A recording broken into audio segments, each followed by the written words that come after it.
Voilà, bonjour téléspectateurs, un grand merci et c'est lui de vous savoir vraiment très nombreux en train de nous suivre dans notre émission Culture 26. Comme vous avez vraiment l'habitude de nous suivre partout, vous êtes dans le monde entier. Aujourd'hui, nous sommes de nouveau ici pour pouvoir parler de la musique comme vous avez l'habitude de suivre. Donc, nous sommes là pour pouvoir vous servir. Et déjà, merci de nous compter parmi tant d'autres dans cette émission culturelle. Avec une politique mise en place pour cette émission, je commence par les actualités. Alors pour ce faire, on va dire à tous ceux qui nous suivent que l'artiste Koffi Olomide va devoir se produire à un concert live au stade Roi Baudouin à Bruxelles le 12 juillet de cette même année. Et toujours dans ces mois de juillet, s'il faut jeter un coup d'œil du côté de l'artiste Werason qui sera au grand rendez-vous le 14 juillet 2026 au Forest National en Belgique. Alors tous les Wengeman sont invités de l'occasion pour pouvoir savourer les très bons moments avec cet artiste musicien. Alors du côté de l'artiste Ferregola qui venait de livrer un concert le 6 dernier, le 6 juin dernier, c'était à Matadi. Cet artiste va devoir se produire le 11 juillet 2026 un concert live comme d'habitude. Ça sera du côté de Londres à la Copper Box Arena. Cet artiste fait appel à toutes les Gauloises et à tous les Gauloises de pouvoir se procurer déjà leur billet pour pouvoir savourer des meilleurs moments, des radieux moments avec cet artiste et musicien. Alors l'artiste Fabregas également avait livré un grand concert du côté d'Espagne, précisément au Barcelone. C'était le 6 juin dernier. Les moments étaient radiés. Il était accompagné de son frère Duplique Pomba et puis de son ancien animateur qui était venu pour ces beaux moments de la musique. C'est Capo. Les moments étaient tellement bien. Alors, on va finir pour vous signifier que l'artiste Héritier Watanabe sera le 3 juillet au Zénith de Paris. La billetterie a été déjà ouverte depuis la nuit des temps. Donc, c'est comme ça que ça va devoir passer avec nos artistes musiciens. Donc, nous allons devoir annoncer notre invité, qui est un artiste que vous connaissez bien. On l'a déjà reçu plusieurs fois dans notre émission, mais aujourd'hui, nous avons bien voulu de les recevoir de nouveau pour pouvoir décortiquer une autre matière qui était en coulisses ou en chantier, mais aujourd'hui, on va en parler. Il s'agit de l'artiste Awilo Moana, que vous connaissez bien. Avec lui, nous allons devoir prendre le temps de pouvoir en parler beaucoup. Donc là, je vais me mettre debout pour le recevoir et puis nous allons devoir commencer notre émission en bonne et due forme. L'artiste Awilo, soyez les bienvenus. Merci, pasteur. Cerveau, pasteur. Leader Awilo. Tout va bien? Pépélé, calme-ça, non? Calme-ça, non? Donc, il y a un moment où ça a plaisir à trop. Vraiment. Donc, on a mon étude, ça l'émission à Paris. Vraiment. Et ça l'émission, moi, matin est belé, effectivement. On va rappeler, nous sommes à Kikwita, très bien réussi. On va dire un grand merci également à notre Mbuta, que j'aime bien l'appeler comme ça, FIFA Mikaba. Merci pour ces grands bijoux. Donc, tout ça, Kikwita, mais Batubeli, on dit monter. Mais, on a un coach à Wangana Boulene, tu as Panama. Vraiment. On a Boulene, tu as poto. Donc, et comme si on a vu le donc, biso photo, to zalazalaka, to lobelaka ngopo. Mokili ba mon entier ba quoi donc et ça nous a plaisir mon peuple bien na sia banzete on est calme on est calme ba initiative il y a grand prêtre rara pour défendre Kikwito quoi vraiment ça pour nga ça féliciter vraiment na féliciter makasi ba tout vraiment s'occuper ba landi le colonel boy ça la bien développement en mode pour développement mo na biso voilà. Alors, vous êtes les bienvenus. On va prendre place. Merci beaucoup. Merci dans cette émission. Mettez-vous. Alors, téléspectateurs, comme vous allez devoir remarquer, notre invité venait d'apparaître. J'ai dit tantôt l'artiste Awilo Moana, un artiste qui est plus du côté folklorique mais modernisé. C'est avec lui que nous allons prendre le temps sur ce plateau de pouvoir parler de la musique. Il est celui qui incarne le valeur de musique et aussi de pouvoir faire du bien parce que Lui là, on l'a été devant lui quand il preste, vous sentez vraiment. Alors, on va plus parler sur sa vie comme artiste et musicien, et puis on va décortiquer quelques questions qui vont résulter pendant cette émission. Alors, bienvenue à Kikwit, leader Awilo. Merci, c'est vos penseurs, donc merci beaucoup. Calme Zali. Qui me Zali. Maintenant, on a qu'à chambour, donc on a pépélé. Vraiment. On a vraiment pépélé. Malgré au salibiso moi bungalo, moi mikoleleki, mais toi ne sengolelo wa yamba olisusu. T'es bon, à partir de ma santé dérangeait qui n'a pas manqué, pour t'aller rappeler tout côté pour changement de saison sèche. Saison sèche, donc moi il a un ondé zala, mais en tout cas vraiment ça va vraiment. D'accord. Voilà. Alors toi ne sengote yambio na émission nabiso, Culture 26, c'est un grand plaisir. J'espère que avec vous, ça a été toujours une ambiance totale. Et un moment radis à chaque fois quand on se retrouve sur ces plateaux pour parler de la musique. Déjà, quand on a Kikwita, c'était symbolique. Awilo a se déplacé dans l'orchestre Mobimba de Kinshasa pour Kikwita pour une activité très spéciale dans la communauté Yansi pour la célébration d'une journée internationale de la Chikwanga que nos frères ou notre communauté de Yang s'appelle Sonayang. C'était dans cette activité ou dans cette occasion où c'est là qui oyana Kikwita. Alors, te comprendre nous koyana yo betela bisona nous tant commune Kikwita et si le cas ndeni. Non, koyana nga vraiment na sepelaki d'abord na te ya bandeko na biso nyonso na kati ya Kikwiti. Kikwiti mobimba donc boujaki na nenga ko sakana te. Donc ba tribu nyonso o ba yebaki no tellement ezalaki fête internationale à Kwanga. Donc c'est-à-dire bandeko na biso nyonso be kolo nyonso bazalaki penza na boyokani ya ko sakana te que non leader bayanzi azoya mais bayambaki nga vraiment pepele bayambanga kitoko donc akay wana donc nana mona ngote mais ça l'a plaisir à trop donc voilà. De l'occasion un concert ou une production où il a qui au rendez-vous au prestat qui à l'espace Arena City à Kikwita. Ouais. En fait, moi on a qui témoin, j'allais aussi poser des questions en fait sur cette aventure parce que comme on a sur place full na mona qui et je me demandais est-ce que ça ba yansi pas on est na concert na yo wana to ezaki pe ba communauté musu ba yaki mettez ba communauté musu ba yaki puisque biso na kwilu tozana mutu moko toza mutu moko be kolo tout tozaka mutu moko to kabolaka te ce que événement ezo salama côté mususu na bandiko na biso tanto la bambala donc c'est-à-dire ba pene ba roya ba yansi ba roya donc be kolo biso tout ba roya et là na sepela na mboka na biso na Kikwiti na province na biso akwilu vraiment tozana boyokani. Donc ezalaki be kolo nyonso bazalaki wana vraiment.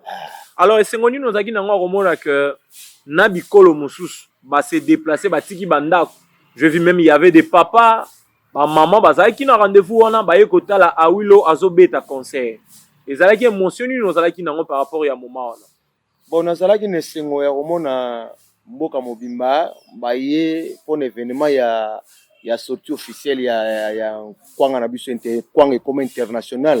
Nsona yenge comme international vraiment ça lenga plaisir à trop ya komona foule ya bongo ya komona présence ya ba maman donc ba papa bana mike bayaki ba komona penza artiste na bango oyo bayoka ba musu ba mona ngona ba Incratino autrement dit TV bango ba mona nga ba lelo ba moni penza que non arrivage donc à leader Awilo donc aza wana donc ça là qui bango plaisir à trop nga pesa la nga plaisir à trop na kata prestation na yo en fait na laki curieux de voir que au beti na yo banzembo mais arrivé à un moment population to public ba senga yo nzembo ya Santa Maria.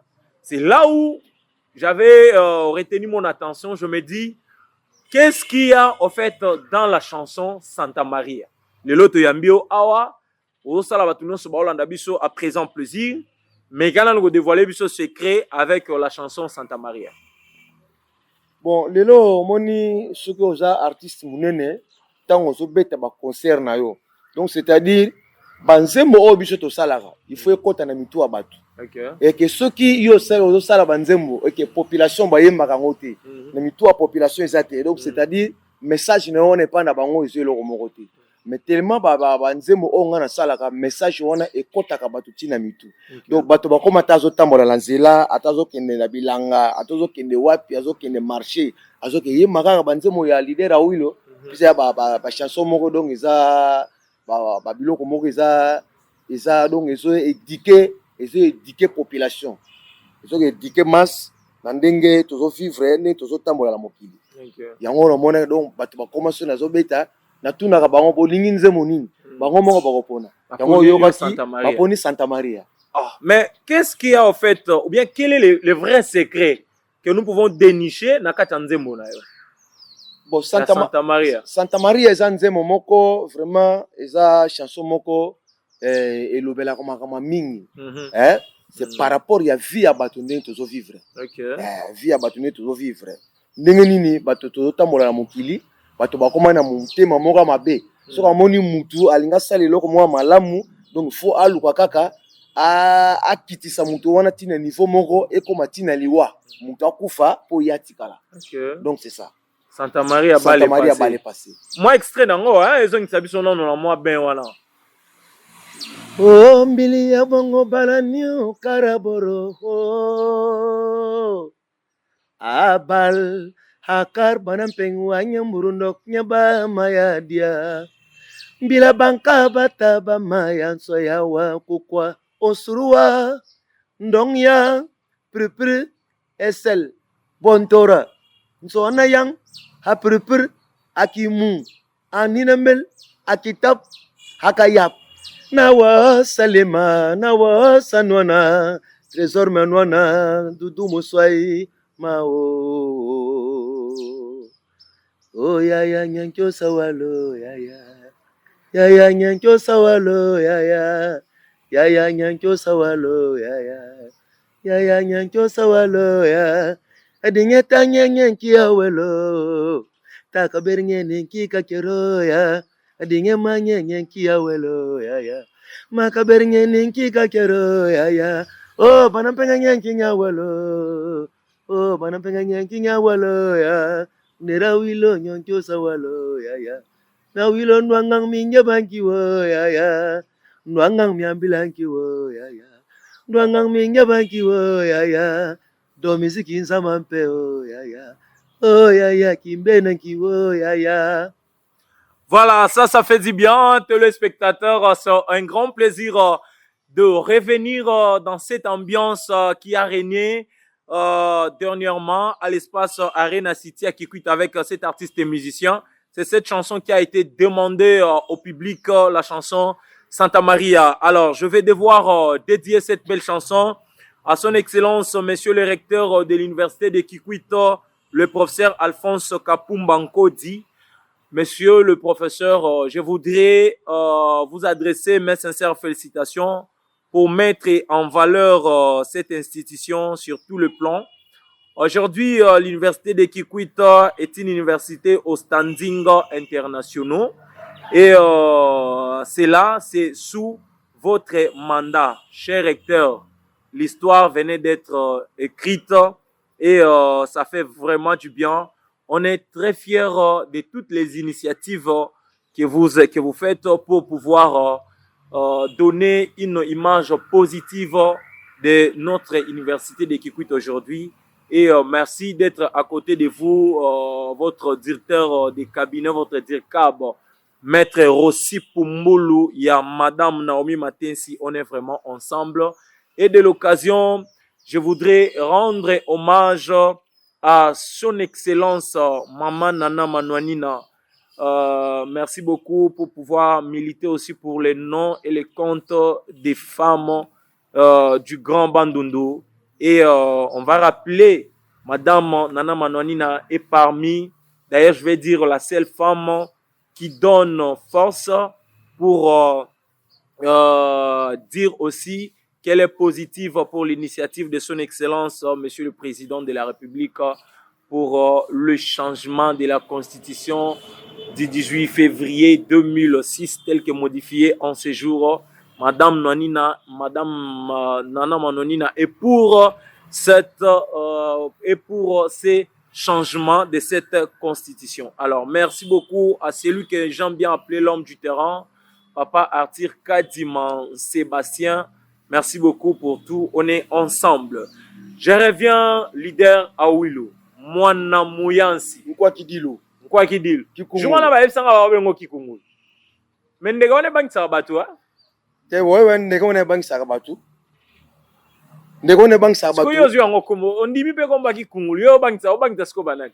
Te bon, na bank Sarabatu te, mais voilà na bank Sarabatu. Pour voir les arabes particulières, c'est que Kikungul a les libres, tout le monde va tirer attention. Tout va tirer attention. Donc les alors là, ngaso na oyemba. Donc ata uzalaki olala, faut la murabia Awilo oyemba. Mais en fait, te voir comme ça, on sent vraiment que vous avez aligné à l'effet King Kester et Ménéa. Secret wana et Zalara, c'est parce que vous tirez la même origine ou bien c'est parce que c'est aussi une figure emblématique de la musique congolaise. C'est comme ça que vous voulez plus copier ou bien c'est quoi les secrets à Rosala Touro na aligné na? Bon. Nana répondre ne loko onanu ya avant de répondre ne loko ya VKS. OK. Nana répondre ne loko à Santa Maria puisque yelinga sima. Ah OK. Puisque Santa Maria ndenge za wana. Omoni histoire ya Santa Maria za nini? Tango biso to yaki ba petit adimi na ba village. Wana to tamola ba kiloti. Sikoyo quartier na quartier. Net bi awa to na quartier ni. Ah, tu as un quartier plateau. Tu as un quartier plateau, plateau va obeta match na cité. OK. Vous comprenez? D'accord. Sikoyo na côté ya plateau siko penalty et na côté ya plateau. OK. Siko ba supporter oyo bazali banda. Siko po bale kotate ba supporter ba yemba ka siko nzemo moko Santa Maria bale passé. Siko le temps moko beta kaka boye au lieu kota bale sanini eleki et quotité. Donc c'est-à-dire Santa Maria ba le passé ba le quotité. Donc autrement dit na lo baboye eza lokola biso batu. Tango ozaki na problème moko ya makasi ya maladie obelaki makasi. Donc c'est-à-dire eza lokola noko na bino na kati ya famille na kikanda alinga bareyo. Mais siko beli makasi mais okufite nza mabikisi yo. Donc yo siko foza koma Santa Maria. Donc oyo bakanaki po ba bete pa na yo po yo kufa mais okufa kiti. Siko ba le passé. Donc makamona bango eraté Nzimwanka. Donc Santa Maria ba le passé. Voilà, alors on évolue avec notre seconde question relative à lignée à King Kester. Bon, makamwa ya voilà, ngana benga ya oncle, bazaba noko nanga donc tozana ba lien. OK. So comprendre. Tozana ba lien na kati ya famille. Puisque maman oya botinga na papa oya boti King Kester mené ya bazaba ndeko. Siko makila wana siko yo e continuaka. Oba so bato ba descendant wana ndenge ekitaka. Ndango siko ye pananga. D'accord. Tout ça la relation na Ivala. OK. C'est ça yo mon makamuna nyonso na salaka mutako vana ka ba nous sala makamuna te vala bondeni. Donc oncle langa propre. Et lo nini o lingaka trop kozalaka ya côté King Kester côté positif na eto côté bolamu na etro. En étant artiste et musicien, en étant sapologue ou sapeur, en étant aussi Mutunabiso Yabandundu, disons. Bon, et là, on a pas nos sepena viona tout d'abord viona zaki moko boye alinga ki ba black throne na batu. Alinga ko sekisa ma penda batu. Voilà. Alinga penda ko sekisa batu. Et puis via zaki muta bolamwa. Asungi bate belé na famille na bandiko vraiment biso tout vraiment abanoko za biso vraiment calme. Et là vraiment na joie pas viona donc boula munae aibi savoir vivre na batu. Et puis côté musique na tout on a bon c'est pas ba stratégie o ya zalaka nango. D'accord. Pour belé ba musicien belé bazana ba stratégie on a te que ça zana ba stratégie mususu au moins na penda na podium ma penda ba mutu musu na podium a aussi maga micro kaka boye neti mo mutu mo ba sa bela kala mais fait siko so si ma micro fa boudé. Donc ba style non si on na tikala nango siko. Voilà. Azo sima micro azo boudé azo quitter na micro pour micro tant azo sima ngo basala ngo aventure. Il faut passer le moment comme moko boye faut seulement le leno moko boye o ya vie on a bana sala ndé na zaki vraiment iloko penda donc na tango zo yemba za na podium ba etamolo na ye na marche ya no tambola la ka kolongo te ya tambola ka kolongo te poka kolongo za mutu monga zo tambola neti mutu monga sala le mana ye kala mais ba vie siko bazana système ba ici là ba américain vraiment il faut tambola na diatance quoi vraiment voilà Alors, ça fait du bien, leader Awilo. On évolue un tout petit peu. J'aimerais rendre hommage à l'honorable Joël Ibilaba Fojib. J'aimerais vous dire sincèrement merci d'une manière indéfectible. Pourquoi? Parce que vous êtes un jeune député du Kwilu, mais vous savez faire des choses. Pourquoi? Parce qu'aujourd'hui, vous mettez en valeur la jeunesse tout en créant des emplois.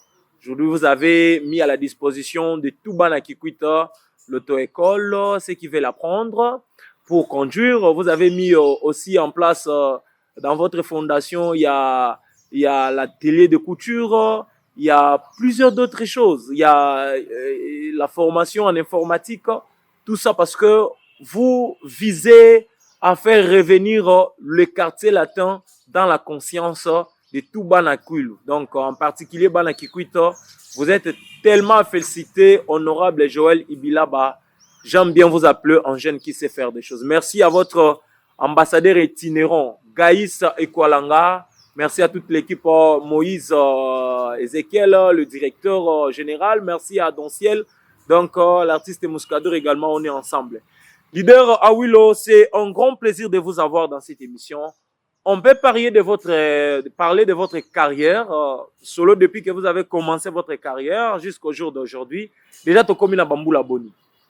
Ah bon, j'ai eu une carrière, j'ai vécu déjà 30 ans. Hein. 30 ans? Ouais, 30 ans de carrière. Ok. Ouais, 30 ans de carrière. 30 ans de carrière. Voilà. On a déjà banné belé, déjà babotami. Certainement, on va dire, aux allants banzembo, on est appelé belé. Parce qu'aujourd'hui, on a fait allusion seulement à Nzembo Nabino à Santa Maria. Mais on peut parler aussi de plusieurs de vos titres que moi je connais personnellement. Alors, na 30 ans,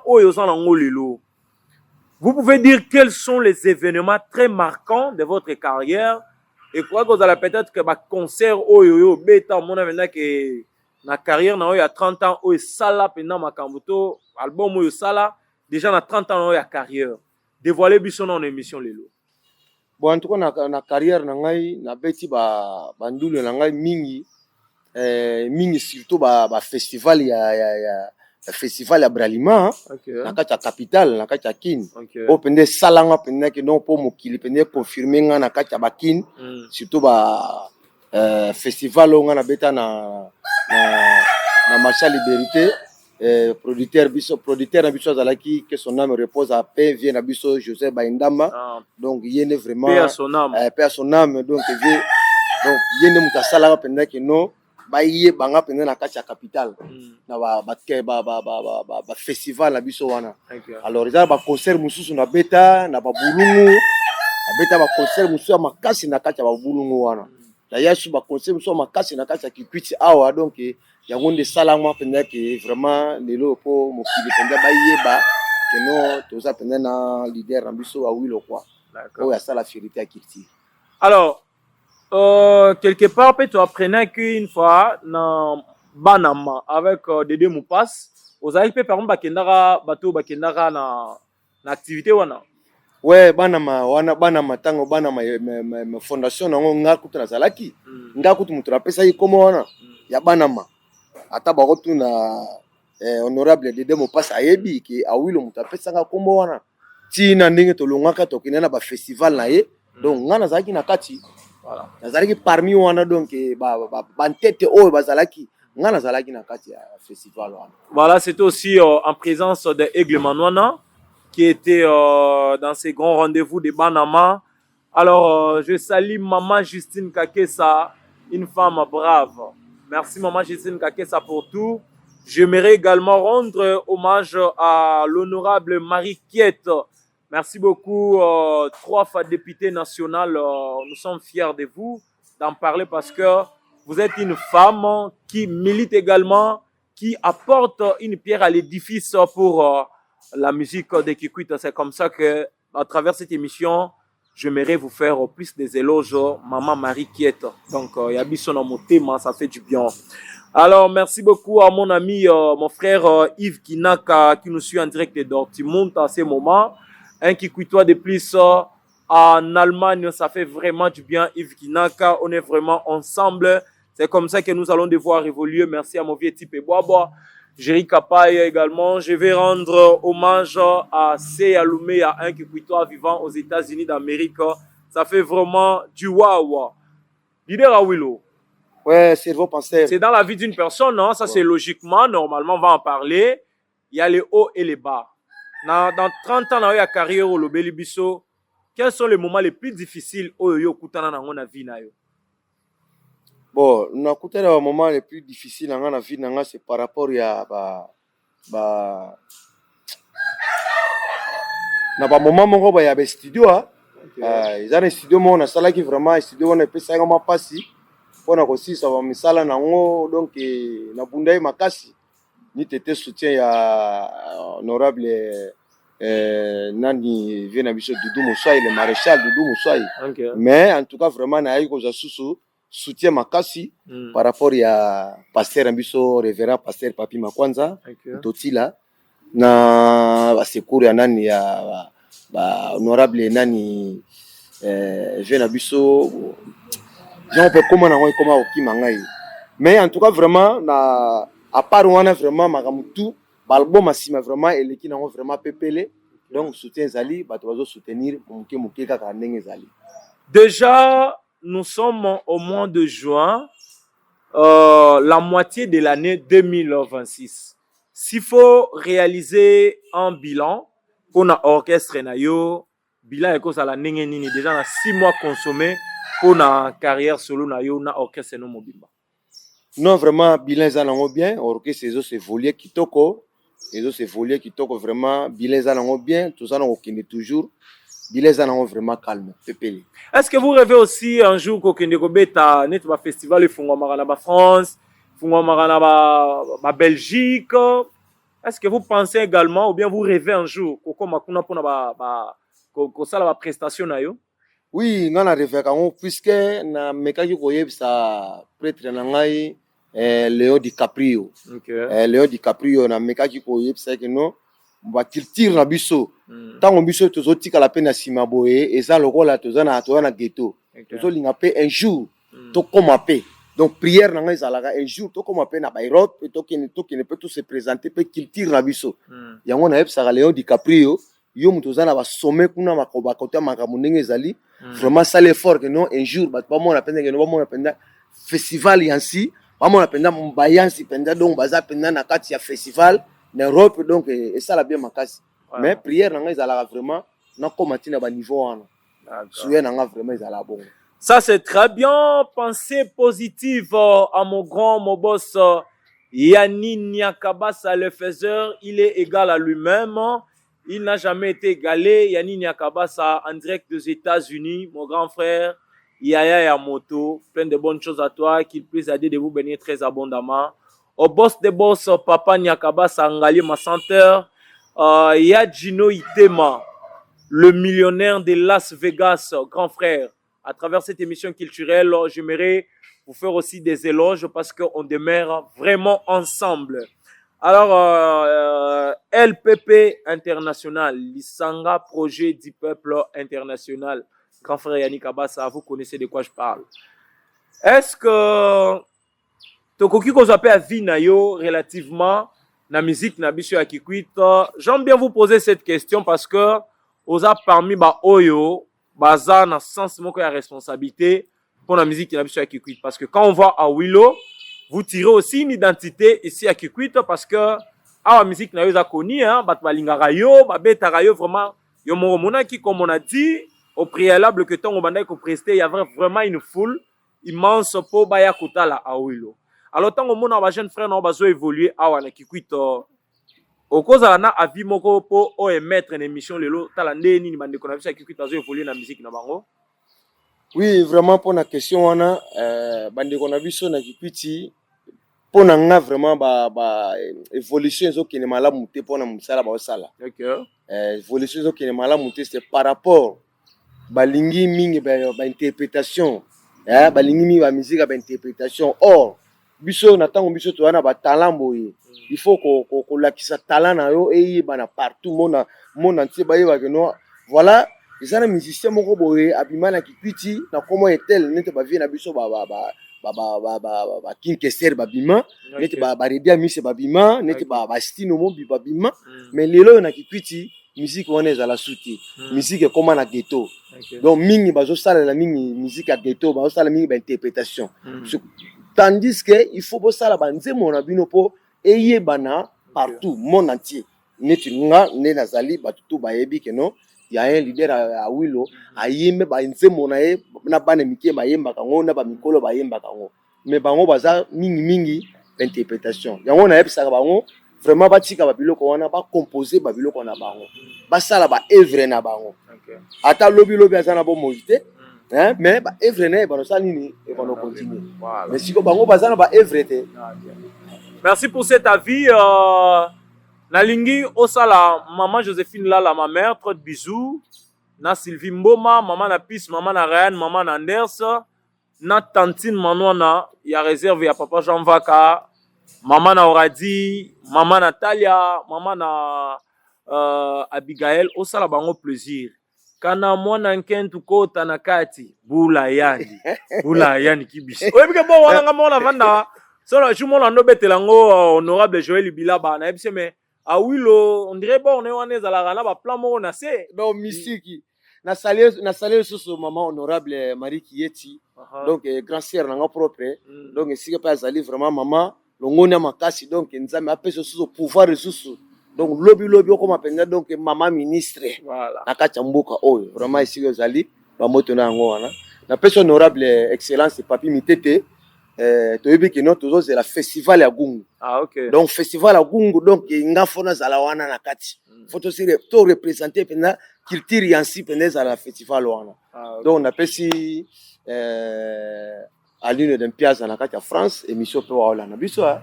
Balanda ngo monde entier. Balanda monde entier donc États-Unis balanda ga France. Mwana moyenzi. Partout Belgique. Maman na nga ya ni. Mère ani yo za wana na kati ya France na biki bokolanda ngo bongo bato ya bato ya Allemagne kadi le bundes mwana moya aza wana kolanda ngo photocopie ya papa aza wana ba kolanda ngo donc bango tout ba kolanda donc c'est ça quoi kana mwana nkento kana mwana nkento kokota na kati bula yandi kibishi oyebi na vanda jo mona Hollande logo yo na ndo discuter ngo kuna masana nga de Patra Mulenda que je salue papa na partenaire ya Nemi Kimbamba papa na Paris. Donc, na El Barça Luzolo, il y a Sarah Mutoshi. Na vandi na bima leader Wilo. Olinga wolo bela biso nini wana. Concrètement, message ni daki fort na kati lo quoi. Bon, ba message ono monitor biso to na ba village quoi. Bazo ba danse wana sikoyo bazalaki ko kabola. Basi boye mibali boye. Vous comprendre? OK. Yo siko bimi, okyo ko zo mwana mwasi na mpanzi oye na ye katikati. Bobini alotikiye ya yo ko pona lisusu. Vraiment. Siko danse wana siko kana mwana nkento kokota na kati bula yandi kibishi donc oke ozuye sikoyo sikoyo lambiye na danse wana siko papa otiki kibishi siko ndeni minteng OK wana siko na ndenge ya communauté yansi kibishi nyonso ezala na babunda donc eza kibishi OK en tout cas moi j'aime votre originalité. Parce que votre musique n'est pas fondée sur des blabla. Voilà. Mais votre musique est fondée sur une originalité. Aux Arabes, so penda biloko ya oyo penda ya oyo wana biloko penda ya normal ya bien. O lambeli biso ango chel biso na nzembo. L'autre fois na concert na yo ya na nzembo mususu oyo. Yebisa nga que c'était pour le plaisir de Papi Moluba, je les salue. Ouais. O betela nzembo liboso ezaki nzembo nini j'ai oublié le titre. Nsangampai. Koyo kanzembo wana. En fait, quand on se met à la place, normalement, on fait beaucoup de pensées. Donc, dans le cas là, ça ne va pas éliminer le bas. Ça ne va pas si. Voilà. Au touchaka, sujet moko, quand des gens écoutent, des fois, on se retrouve dans le sujet na bango. Tena mama makutana na bango, ça ne va pas si ça la trop mon appel mutu mususu. Baboya ye na moi si, ani ozonga mboka pe azogelela, tant muso a dépensé de moi trop. Au monde mususu pe mobali aboya ye après avoir promettre libala mususu pe romona boye azu na classe c'était déception ça ne pas si en fait c'était avec quel contexte na yo pour nzembo na yo donc ça ne pas si donc ça n'a pas autrement dit eza boyo kanizati boyoka nezate na biso surtout na biso na kwilu boyoka nezate donc photos à la bomoko mais yango siko na yema nzembo wana nsanga mpai boyoka nezate puisque ndena banaka nzembo wana olo nsanga mpai mbabul olo minensa kiana nsanga mpai mbabul olo nsanga mpai mbabul olo nsanga mpai mbabula bena eluma yesu kakene kotarani katene bilesi kalo tibawo eluma yesu kakene kotarani katene bilesi kalo tibawo nabo tibawu kenao trésor manwana nabo tibawu kenao papi moluba nabo tibawu kenao ho vous comprenez mokolo yesu azongaka epa ya papa ayebisaka biso totikala kozala bomoko tozala bomoko mutu moko mais sikoyo banda yesu akenda bomoko yango ezala sute tokabwana exemple ndenge biso tokoma bata katolike kuna babimi oyo biso bato ya église de réveil kuna oyo biso bato ya kimangisi kuna oyo biso église de réveil kuna susu oyo biso bunduri ya Kongo pe kuna oyo bango kaka sikoyo bato nzambe mpungu baye kokata makambo lobi lokola makambo yango boyokana ezali te tozwa babible yango tosala nini totuma yango moto makambo esala nini ebeba yango moni sikoyo makambo ebeba. Ça c'est vraiment un message fort. Makambo ebeba vraiment sikoyo exemple ya mibale na opesa bana ba ben kano tibokalo bano wa bale kalanki bano wa kalo tibo kalo mfinyita kali kalanki mfinyita kalo tibo kalo nkumusa bale kalanki oboba ben kalo tibo kala wilo mwana kali kenanki olo sangampayo mbabul olo sangampayo mbabula bena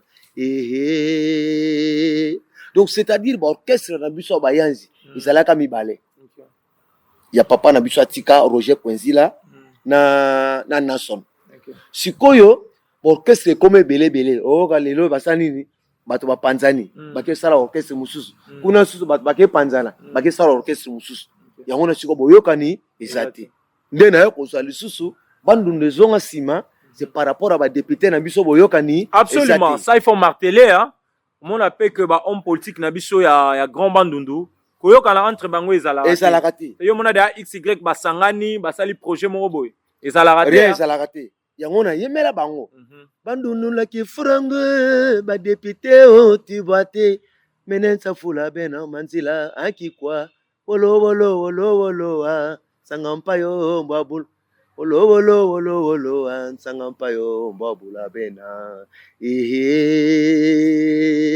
siko bandu ne songa sima ba député na biso boyoka ni sate puisque biso tozomona tozopesa exemple ya ba député ya Congo central bayoka naka po nazali na camarade na ngamo bana okuma député moko boye ozomona bayoka naka ba député bazouta ba Congo oya ba provincial bazouta ba Congo o bazouta na kati ya capitale bakena kokuta na bango moko esika moko na kasangulu pour ce qu'on va développer province na bango ndenge ni province na biso zo tambola ndenge nini baba makambo na biso zo tambola na kati ya bomboko na biso mais awa na biso na bandu nesala makambo koyoka na ete esi nazotuna na yo moto za journaliste munene na kati ya Congo oyo esi yo so mona pendaki no réunion ya ba député na biso ya ba provincial ba musuba ba national ba musuba wuti kisasa baya na kati ya kikwita awa bakutana bango na bango basolola rien c'est une question que je discutais je les salue mon grand oui barade ozarana petit na moko soldat na yo venanga papi mitete sterling depuis Diego ka oyebi nanda osolana venanga mitete na FCM vie yo komi ministre provincial ndenge nini tout le monde a atana ba vieux balika pour ne pas citer les noms mais koyoka na moko ezalaka te toloba siriango ça c'est effectivement un constat ouais d'ailleurs un constat amer voilà pourquoi trop monde que ba province mususu ezali développer parce que boyoka nezali même bible lobby ceux qui batumi balé bayoka nité bakotambola nzela moko te bakotambola nzela moko te sikoyo talaka ba grand bandundo yo to na ba jeune ba aussi ça ba classe on mona même que j'en profite d'en parler. Député Mokoto, ministre Moko, ya Bandundu, abima awa, to abima na Kikwito, na Idiofa, mais ado zwakaka, batu ya famille na ya chibango na babulo, azupe batu ya bakote, musuta musa bali mwasi na ye, adam mutete la, to abali mwasi na ya mungala, azui kote a mwasi na ye, me bandeko na ye, onyo sa baza ya kuilo awa, bako kende kuna, boya lobby, bo kende boye, basakani na biso petit hermo boye, boulot rien, mande vide, batiki biso ka nkaya la boye. Wangolo. Donc, est-ce que Bloko Wana, en tout cas, félicitations une fois de plus pour la chanson. Naebi que c'est un message fort lancé à tous les politiques du grand Bandundu. Écoutez cet artiste, réunissez-vous parce que Bandundu égorge en lui seul vraiment des compétences, des talents. Mais ce bino bochanga en valeur te pour une opportunité bozalango de révoluer. Alors, leader Awilo, vraiment, ça c'est une bonne chose. Je salue mon vieux Prince Toya en direct de Manchester, DHL 007. C'est la DHL Tilelo. Merci à madame le bourgmestre de la commune de Kazamba, maman Sylvie Moukoua, et au bourgmestre de la commune d'Nzinda, mon vieux Serge Moussila. Kumbara bana malamu parce que si on a yo et tambola malamu on a biso to sepeli nango vraiment ça fait du bien au collectif Kindukumelu Takimpangi tous les amis archevêque Mafuta El Barça De Patra Ado Musanga Gelor Kitama le médecin Pere Mbuka le médecin Jupeka Kasiama merci à vous tous on est vraiment ensemble des trésors Azita ingénieur Mandanda. On reste vraiment ensemble parce que l'union fait vraiment la force. Alors, on évolue. Alors, peut-être trop qu'il y a biso, moi, mouke, to kabana. Seul les lots dans la scène. Batouba o sengayo, oyembe la bangonze momoko ya fait Kester mené. On préfère oye manze moni. Manze mese belé. Te selon yo, soka batouba lobby, leader a wilo sale la biso, et le moko ya du fait Kester mené. Vous pouvez kosala bango plaisir na nzembo nini nga bo ebele basenga nga mingi balinga na sala bango plaisir ya désir désir ebele balinga na sala bango plaisir ya désir et donc voilà au désir wana on lakisa penda ki descendance tina nyos tout est-ce que rosala ngo pona plaisir ya madame Patience Masuku Pachador pour le plaisir ya ba joli nana nyonso balinga biso na émission oyo Marianne Makessa et ça là plaisir Désir ouais Désir Désir ya makambo Désir ya bolingo yeah Désir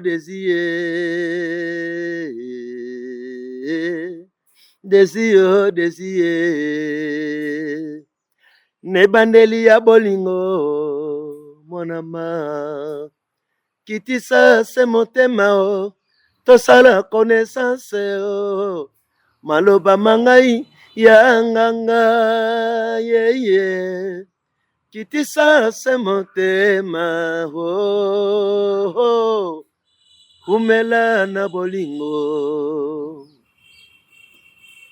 ndezi ya komona pamba lobi ya kolulanga bote ya mwasi se ya mwasi bote ya mwasi ya makambo okokoma na zuwa ngai mpe na boyo te Fotino mon amour nazali kitoko bolingo somwe mpona yo nakolapa kitisa motema mama jalousie na motema ekoluka bangambo anga na lelie oh mama anga na lelie mama anga na lelie oh mama Angana lelie maman. Voilà, ça fait du bien, très chers amis téléspectateurs. Lentement et sûrement, on va dire quasiment la fin de cette émission. Merci à vous tous qui prêtez attention de nous suivre d'une manière particulière. Appelez-moi Trésor Manon, les cerveaux penseurs, les mondialistes, ça fait du bien et ça fait du mal à personne. Alors, je voudrais dire d'une manière indéfectible un grand merci à notre cher papa FIFA Mikaba. Merci pour l'opportunité. Merci pour cet endroit de pouvoir nous offrir avec un cœur très ouvert, un accueil très chaleureux. Merci pour tout, papa. Zalara Ozali, Vandara Ngekele, Tinantoala. Merci à Maman Mi, on est ensemble. Leader, je reviens parce que là, nous voulons boucler notre émission. Déjà, merci de pouvoir nous honorer très bien habillés. Hein. Ouais. Ah, détaillé bisona nous. Oedanin. Ingénieur Juppé à Oswayo bien. Et ça. Oh, Balenciaga. Balenciaga, ouais, ça c'est vrai. Namoni Louis Vuitton na chapeau, manette il y a Louis Vuitton. Kisubana ta eda. Mais non télématique. Ouais, première terre. Au griffe va présenter quand donc Discourette. Ah. Oh, yo dia Kisubana ta. Alingwana.